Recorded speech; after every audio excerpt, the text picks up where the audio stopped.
Alright, we're gonna set up a hypothetical here. Alright, let's say your spouse, be it male, female, whatever, participates in an affair with someone else. Alright, obviously you're not gonna like that in itself. But, yeah, your spouse agrees that in order to show their love to this other person, that they're going to wear something to, we'll say a yellow ribbon in this case. Okay, so eventually your spouse realizes that you know there's an affair going on and that it's going to destroy everything they've worked to build up. All of your relationship, their marriage is going to fall apart. So they decide to end the affair. Alright, now, after the affair is over, your spouse continues to wear this yellow ribbon. Now, obviously, that's a spit in your face. There's no reason why you should have to look at your spouse looking at that yellow ribbon. Now, think about the affairs that mankind has had on God, where they've turned their back to God and worshiped other gods. What does the Bible say about that? What have we been taught about that?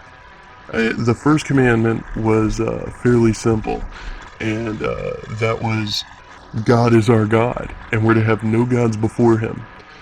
And remember that God has emotion. He has love for all of us. He hates things. He's perfect in His anger.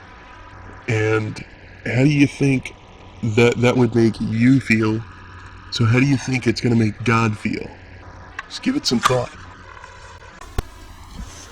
On Easter Sunday, rather than revering Christ's sacrifice for us, we train our children that collecting eggs and eating chocolates is commemorative of Christ's sacrifice, encouraging and empowering God's stated enemy in Judges and 1 Kings. Ashura, or Ishtar, Isis, whatever name you want to give her, it's the same spirit.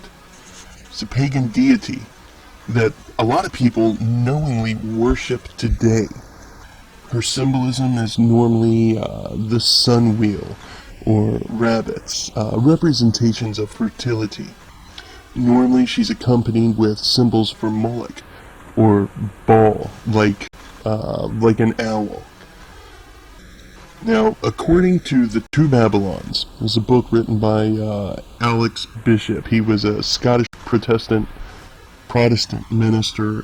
He wrote it in, I think it was 1858. Ishtar arrived in an egg that fell from heaven in the Euphrates rivers, and doves hatched it.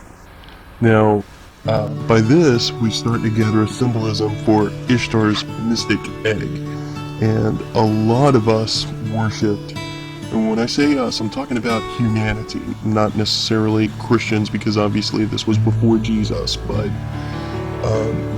a lot of us turned and worshipped him. Now, that is an affair on God. Alright, now, I just want to leave you with a couple of questions, okay? I'm not out to judge anybody. I just want to make you think for a second. Why is there an Easter bunny?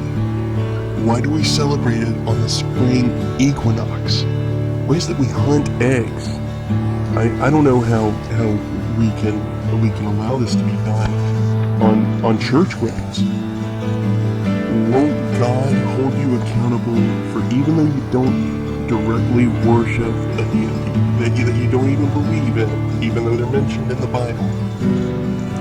I mean, doesn't God expect us to teach our children that even though something's fun and people have been doing it for a long time, it's still a sin? Well, I hope everybody found it a little bit more informative than maybe they normally would have, and I hope you all at least give it some thought, because if you love God, that's our responsibility. We got to think about these kinds of things and how we want to make God feel, what we want our relationship with God to be like.